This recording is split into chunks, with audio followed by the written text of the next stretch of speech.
Looks like you two are after the same man. Look, instead of beating up on each other, why don't you guys consider working? In a bid to avenge the demise of his son, Ricardo Tubbs became an undercover detective just to battle cartels and organized criminals who were responsible. The 1984 crime show titled Miami Vice tells the story of James Crockett, an undercover police detective, and Tubbs, the Avenger. Is there anything the show producers must have hidden from the audience? Join us to uncover 20 weird facts about this show. Number 20, the series was inspired by a two-word memo. The concept for one of the most influential television series of the 1980s was born from just two words: MTV Cops. That brief memo, scribbled by NBC Entertainment President Brandon Tartikoff, was the blueprint for Miami Vice. It all began in the early 1980s when MTV exploded onto the cultural scene, offering a fresh and fast-paced format, some of which include quick edits, loud music, flashy visuals, and unapologetic cool. Tartikoff, a visionary executive known for taking risks, saw an opportunity to blend the emotional urgency of crime drama with the style and energy of music television. He imagined this vision come alive in a TV show and handed it to Anthony Yerkovich, who began developing the idea further. Yerkovich envisioned a show that would not only follow the cases and criminals, but would also dive into the emotional isolation and moral ambiguity of the undercover lifestyle. This unique combination of high fashion, cutting-edge music, moody cinematography, and noir-like storytelling created an atmosphere never before seen on primetime television. In retrospect, Tartikoff's two-word idea sparked a revolution in television aesthetics and narrative style. Miami Vice didn't just ride the wave of pop culture, it created a cultural phenomenon that took over the airwaves in the early 1980s. Number 19. Miami Vice was one of the first TV shows that was shot like a movie. In the early 1980s, most television shows followed a very standard production formula, which usually involved 3 cameras, studio sets, minimal lighting changes, and predictable staging. Miami Vice brought revolution for its commitment to shooting like a feature film on a television budget. This meant that real locations were used instead of sound stages, and moody lighting was used instead of flat studio lights. Where traditional TV shows used flat, evenly distributed lighting to ensure everything was visible, Miami Vice used shadow, silhouette, and neon glow to create a mood. This technique brought a level of visual sophistication that made each episode feel like a film. Real-world locations played a huge part in this cinematic approach. Rather than building fake streets or cheap recreations, the crew filmed on the gritty streets of Miami itself. The camera work was also unusual for television at the time. The crew employed techniques more commonly seen in films, for example, dolly shots, aerial footage, slow motion, and elaborate tracking sequences. The show also avoided traditional exposition-heavy storytelling. Sometimes a full minute would pass with no words, only music and imagery. The editing style, too, mimicked music videos, often interrupting fast action with emotional slow shots, further blurring the line between film, television, and music video. In essence, Miami Vice raised the bar for what television could look like. Number 18. Real substance dealers were used as extras. In an unprecedented move for a network television show, the production team occasionally used real-life substance dealers, ex-convicts, and gang members as extras and background actors in its gritty depictions of Miami's criminal underworld. Executive producer Michael Mann had a passion for realism, and Miami Vice wanted to go beyond the surface of crime drama, diving into the pulse of the streets. To capture the raw intensity and danger of Miami's Dr. G scene, the show needed to look, feel, and breathe like the real thing. So the production team brought crime-oriented individuals who were typically cast in non-speaking background roles like bar patrons, street dealers, bodyguards, or partygoers in underground nightclubs. Their presence added a gritty realism to scenes that professional actors often couldn't replicate. However, their inclusion wasn't without precautions. The set operated under strict security protocols. Real law enforcement officers and armed security guards were present during the shoots. There were incidents, of course. A few background extras were arrested shortly after filming, sometimes for unrelated charges, which only reinforced how close the show danced to the edge of reality. This practice was bold and controversial, and would likely face intense scrutiny in today's TV landscape. Number 17. Sonny Crockett's pet alligator was real. Hey! Hey! Hey! Hey! Crockett! Hey! One of the most memorable touches in Miami Vice was the presence of Elvis, a full-grown pet alligator that belonged to Detective Sonny Crockett. In the pilot episode of Miami Vice, viewers are introduced to Crockett, who lives in a sailboat docked in a Miami marina, which he shares with an alligator sunning itself on the deck. That alligator was not a puppet or special effect, but a real, live-trained alligator provided by a professional animal wrangler for the film. Despite his training, Elvis was still a dangerous animal, and the production crew had to exercise extreme caution whenever he was on set. Behind the scenes, the crew and cast, including Don Johnson, who played Crockett, had mixed feelings about working so closely with a wild animal, especially the alligator. The decision to include Elvis, though brief, spoke volumes about the show's commitment to pushing the envelope and establishing characters that defied convention.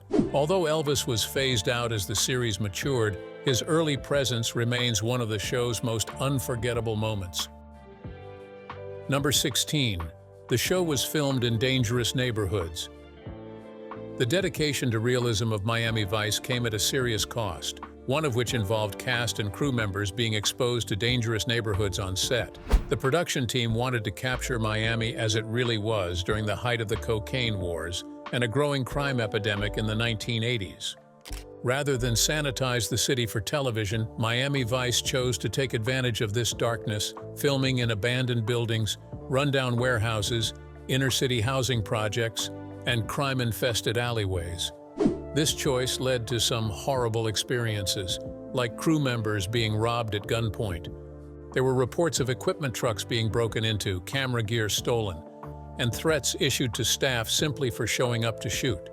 In one infamous instance, a security guard on set reportedly fired a warning shot to scare off armed individuals who had approached during a nighttime shoot.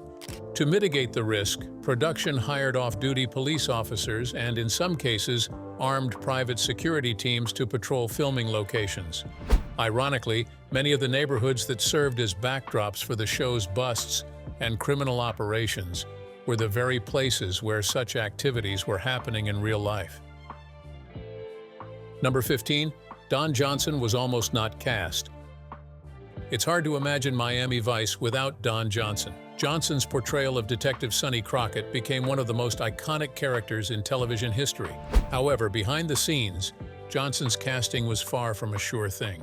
NBC initially didn't want him at all and only reconsidered him after exhausting their other options. Throughout the 1970s and early 80s, Don Johnson was best known not for success, but for failure. He starred in a string of television pilots that never made it past the first episode. When Miami Vice was being developed, executive producer Michael Mann had envisioned Sonny Crockett as a cool, detached, deeply conflicted undercover cop with style, swagger, and emotional depth.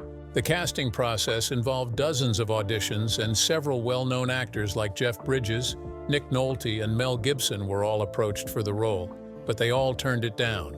Eventually, Don Johnson auditioned for the role but was passed over in favor of other contenders. However, Johnson's screen test left a lasting impression on the casting directors. When other choices fell through, Mann pushed to bring Johnson back for another look. NBC reluctantly agreed, and that was how Johnson was cast for the role. He approached the role with a raw, lived-in energy that made Crockett unforgettable. When Miami Vice premiered in 1984, it was an immediate cultural phenomenon. Don Johnson went from nearly forgotten to global stardom practically overnight. Number 14. Jan Hammer composed the theme in 2 hours. The theme song to Miami Vice is one of the most recognizable and influential TV themes of all time. However, one remarkable fact that viewers may not know is that composer Jan Hammer created this masterpiece in just 2 hours.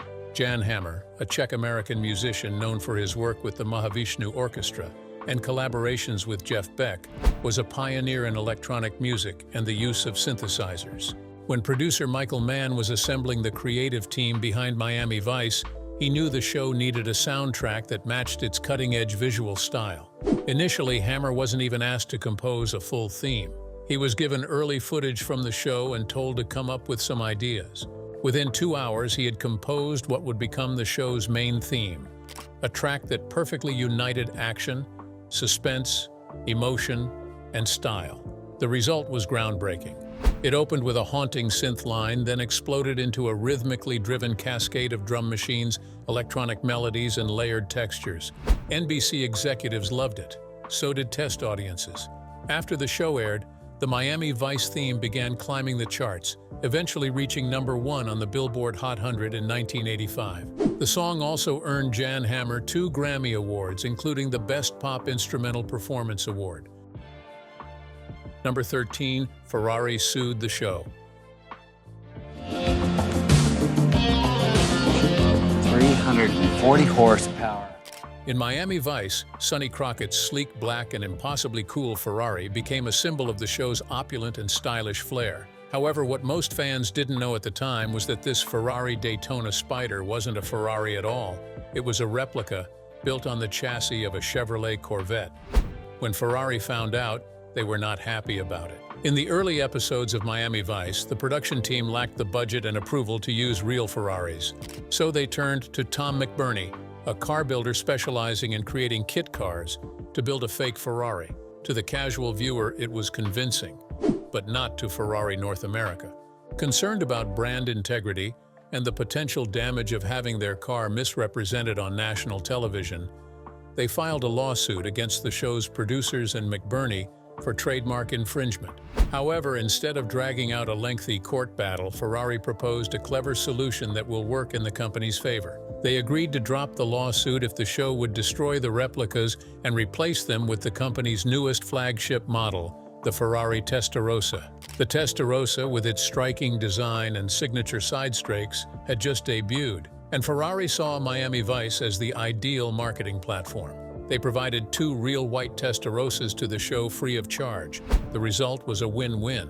Miami Vice now had a legitimate Ferrari, adding even more glamour to its visual style, and Ferrari received massive exposure to millions of weekly viewers at no cost. Number 12, the show popularized pastels and no socks. In an era when dark suits dominated men's style, buttoned-up collars, and formality, Miami Vice changed the fashion trend entirely. Characters, particularly Sonny Crockett, ushered in an entirely new aesthetic like pastel suits and t-shirts instead of dress shirts, loafers with no socks, and ever-present Ray-Ban sunglasses.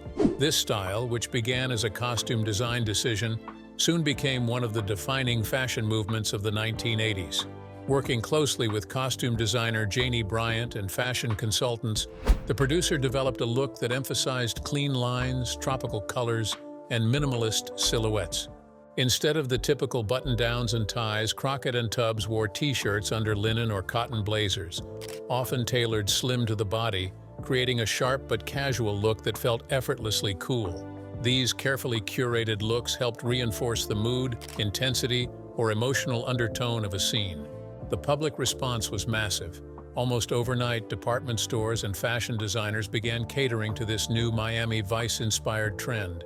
Pastel suits flew off racks, and men everywhere began ditching their socks and adopting linen blends and boat shoes. Even crossed into other media, influencing music videos, advertising, and men's magazines. Number 11. Bruce Willis made his TV debut.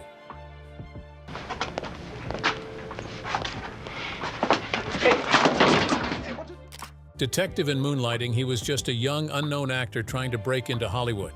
His very first credited television role came through Miami Vice in 1984, where he played the role of an arms dealer in the intense and politically charged episode titled No Exit. It was the 7th episode of the show's first season, aired on November 9, 1994, and it showcased Miami Vice's unique blend of stylish storytelling and serious social commentary. In the episode, Willis portrayed Tony Amato, a violent, mean arms dealer who sells illegal weapons while dominating and threatening his wife, Rita. Despite being a newcomer, Willis delivered a powerful performance that hinted at his future as a leading man.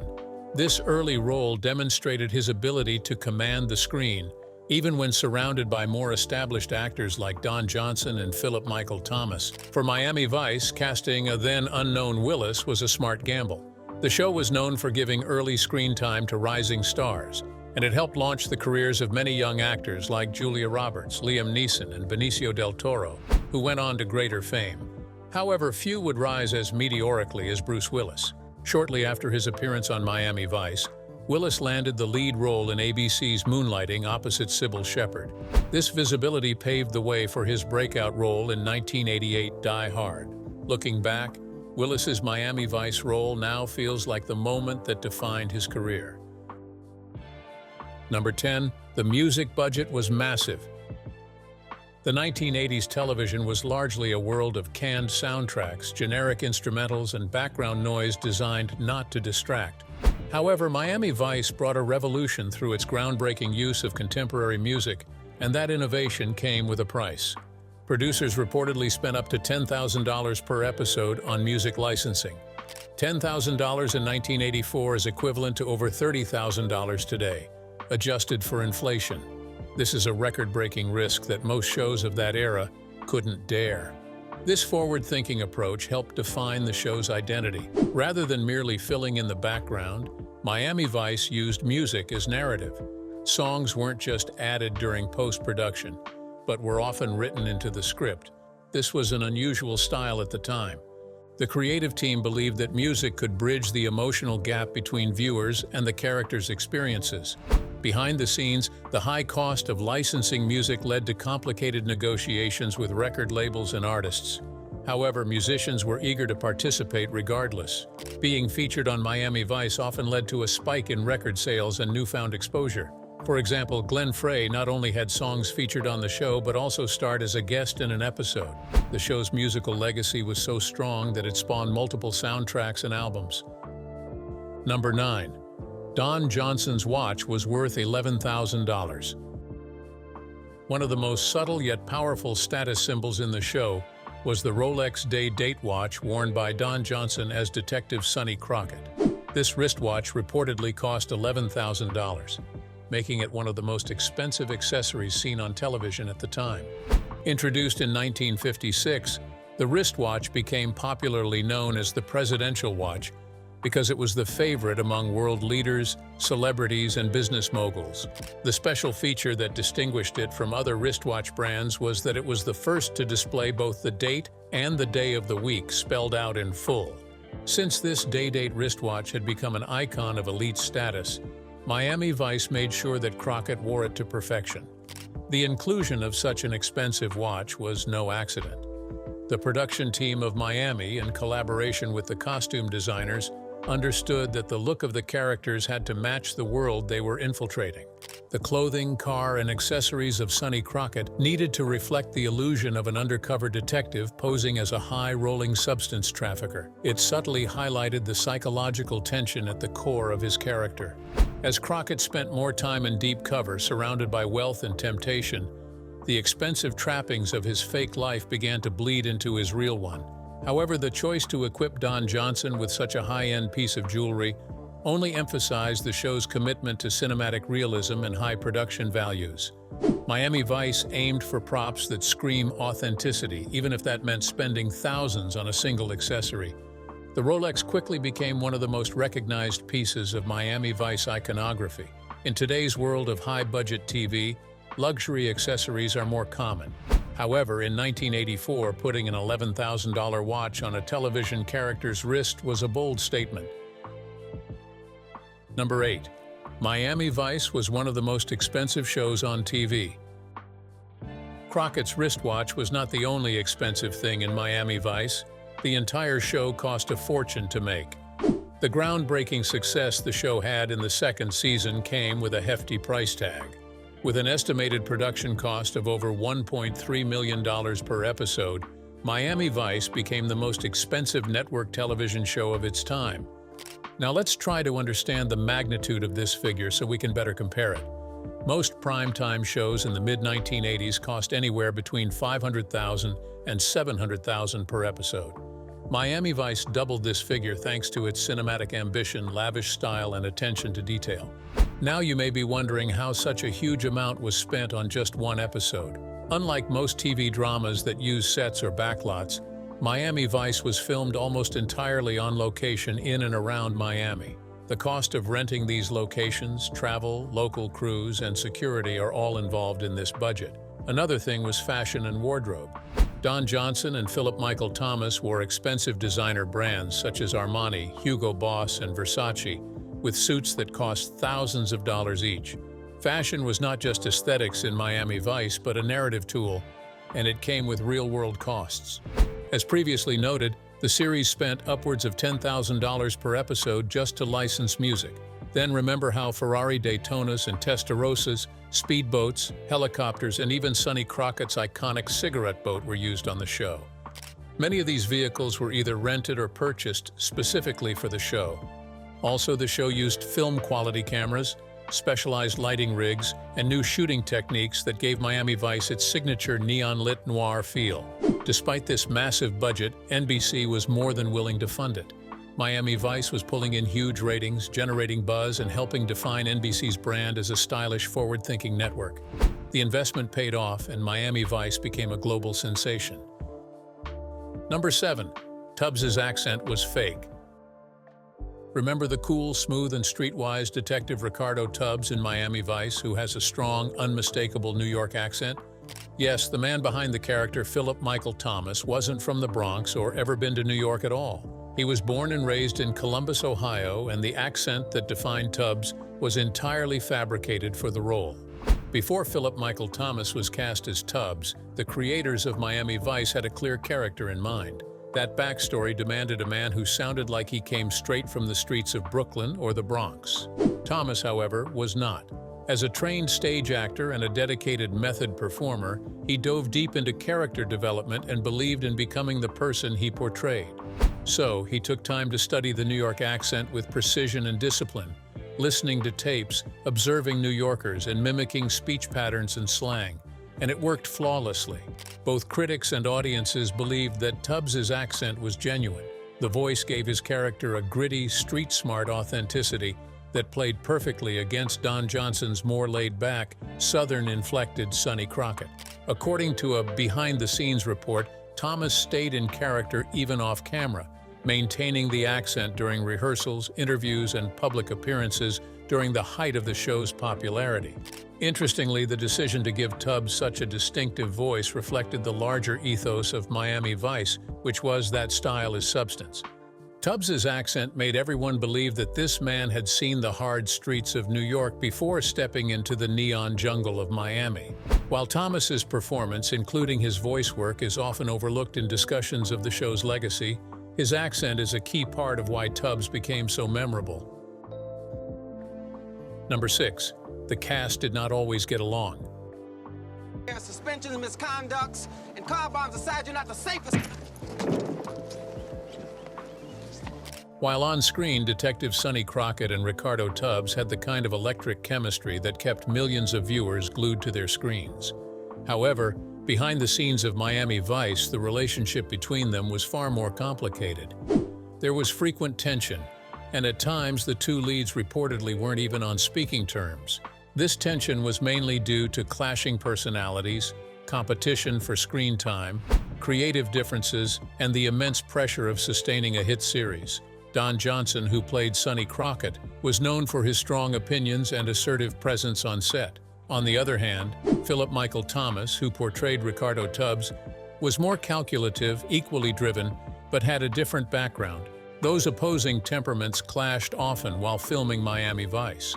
Some crew members reported that there were entire days during filming where Johnson and Thomas didn't exchange a single word off camera, even though they were playing close partners on screen. This tension wasn't always hidden from public view. Rumors of the feud circulated in the press and gossip columns. Over time, both actors settled their differences. Though they never became close friends, interviews in later years suggest there was mutual respect, and both men have acknowledged in reunion discussions and retrospectives that the stress of filming, the spotlight, and the massive cultural weight of Miami Vice made emotions run high. Ultimately, the rocky relationship between Don Johnson and Philip Michael Thomas added a layer of authenticity to the show. Number 5. The show featured future stars. One of the lesser-known but fascinating aspects of Miami Vice is how it introduced the world to a roster of young, up-and-coming talent. Among the many faces that appeared on the show in guest roles were Liam Neeson, Julia Roberts, Benicio del Toro, Ving Rhames, and Chris Rock. All these actors later became major stars in the film and television industries. Now, let's take a look at how they broke into the spotlight, beginning with Liam Neeson. He played Sean Caroon, a mysterious Irishman with a connection to Tubbs's romantic interest in a 1986 episode of Miami Vice titled When Irish Eyes Are Crying. Though his role was brief, it opened the door to bigger roles like the grizzled action hero of Taken and the iconic figure in Schindler's List. What about Julia Roberts, who became America's sweetheart with roles in Pretty Woman and Erin Brockovich? She had one of her earliest screen appearances on Miami Vice in 1988, where she played Polly Wheeler, a young woman entangled in the chaos surrounding Crockett's identity crisis. And Benicio del Toro? He played small-time crooks or cartel affiliates in Miami Vice before his Oscar-winning performance in Traffic and his chilling turn in Sicario. Even Ving Rhames, known today for his role as Luther Stickle in the Mission Impossible franchise and his powerful performances in films like Pulp Fiction and Baby Boy, also made a guest appearance on Miami Vice. Let's not forget Chris Rock, the legendary stand-up comedian and actor. He also made a brief appearance on Miami Vice. Though his role was small, it was notable and became one of his first televised acting jobs. Miami Vice is more than just a 1980s show. It built the stars that you see and admire today. Number 4. Don Johnson released a pop album. Miami Vice didn't just make new stars, but brought a new discovery of talent to some existing actors. Actors like Don Johnson were already a household name as Detective Sonny Crockett at the height of Miami Vice's popularity in the mid-1980s. To maximize this wave of fame, he decided to venture beyond television to launch a music career. Johnson released a pop-rock album titled Heartbeat in 1986. Johnson's debut album, Heartbeat, was produced by Epic Records, featuring a blend of rock, pop, and light soul. Surprisingly, it became an unexpected hit, climbing to number 5 on the Billboard Hot 100 and receiving heavy radio play. The success of the single Heartbeat helped propel the album to gold status, selling over 500,000 copies in the United States. Johnson's deep, raspy voice and earnest delivery matched the song's romantic desperation, making it a hit among his fans. It also featured contributions from respected musicians like Ronnie Wood, Willie Nelson, and Stevie Ray Vaughan. They lent their talents to guitar riffs and backing instrumentation. Riding the wave of his initial music success, Johnson released a second album in 1989 titled Let It Roll. However, it failed to match the impact of Heartbeat. Part of the challenge was timing. By 1989, the cultural moment that had made Don Johnson's image a pop idol through Miami Vice was fading. Though short-lived, Don Johnson's pop career is an essential footnote in 1980s pop culture. Number 3. Michael Mann Band Earth Tones. When Miami Vice exploded onto television screens in 1984, viewers were immediately struck by how different it looked. It wasn't just the sleek cars, pounding soundtrack, or action-packed storylines, but there was something different about the color. The series radiated with pastel suits, bright neons, and glowing cityscapes, creating a world that looked more like a music video than a police drama. Producer Michael Mann had banned earth tones from the show. That meant no brown, no olive green, or muddy grays. Mann wanted the visuals to match the fast pace, bold risks, and hyper-stylized tone of the series. So he ensured that a strict color code favoring turquoise, pink, coral, lavender, white, and electric blue became the trademarks of Miami Vice. This directive applied to everything: wardrobe, sets, props, lighting, and even vehicles. Even the city itself got a makeover. Production crews would sometimes repaint entire buildings to eliminate earthy tones and replace them with colors more in line with Mann's vision. At night, colored filters and strategic lighting were used to amplify the neon glow of Miami's nightlife. Michael Mann's ban on earth tones was a radical departure that redefined what television could look like. It inspired a wave of stylized shows and films that prioritized color as an integral part of storytelling. Today, Miami Vice is still cited in film schools and design circles as a masterclass in visual tone, and it cost a fortune. Number 2. A video game was released in 1986. At the peak of Miami Vice's cultural dominance in the mid-1980s, it was inevitable that the stylish crime drama would spawn a video game. A UK-based game developer known as Ocean Software, which was known for adapting popular movies and TV shows into computer games, released the Miami Vice video game in 1986. The game attempted to put players in the shoes of detectives Sonny Crockett and Ricardo Tubbs as they fought drug crime on the streets of Miami. The concept of the game promised action, fast cars, and danger, which were the hallmarks of the TV show. Players would drive around a city map in Crockett's iconic sports car, respond to drug deals in progress, and bust criminals. Though the idea was ambitious for its time, the game fell far short of capturing the show's atmosphere or intensity. Upon release, reviews for the Miami Vice video game were harsh. Critics cited its lack of excitement, poor visual execution, and unintuitive gameplay as major failures. Perhaps with better technology or more development time, the game might have been a groundbreaking hit. Number 1. The show was canceled abruptly. I'm gonna miss you, man. When Miami Vice premiered in 1984, everyone loved it. However, after 5 seasons in 1989, the show was abruptly canceled by NBC. What could have been the problem? Although Miami Vice pulled in millions of viewers, attracted big-name guest stars, and even influenced men's fashion worldwide, the show's ambitious style came at a steep cost. It became one of the most expensive television shows, and as the seasons progressed, ratings began to decline. Critics noted that the show became darker and more violent, deviating from its original neon glamour tone. Viewers who had been drawn in by the cool vibe, iconic music, and visual spectacle began to tune out as the stories became grittier and more complex.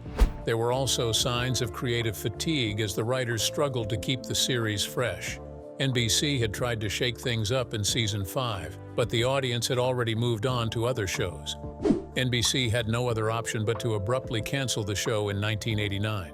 There was no major finale or farewell tour, only a 2-part episode titled Freefall, which felt like a goodbye, though it hadn't been officially billed as such. Though it didn't go out with a bang, Miami Vice left a permanent mark on pop culture. Its sudden cancellation was the end of an era, but not the end of its influence. What have you learned from these weird facts about Miami Vice? Share with us in the comments. If you enjoyed this video, like, share, and subscribe to this channel. Before you go, watch the other videos on your screen.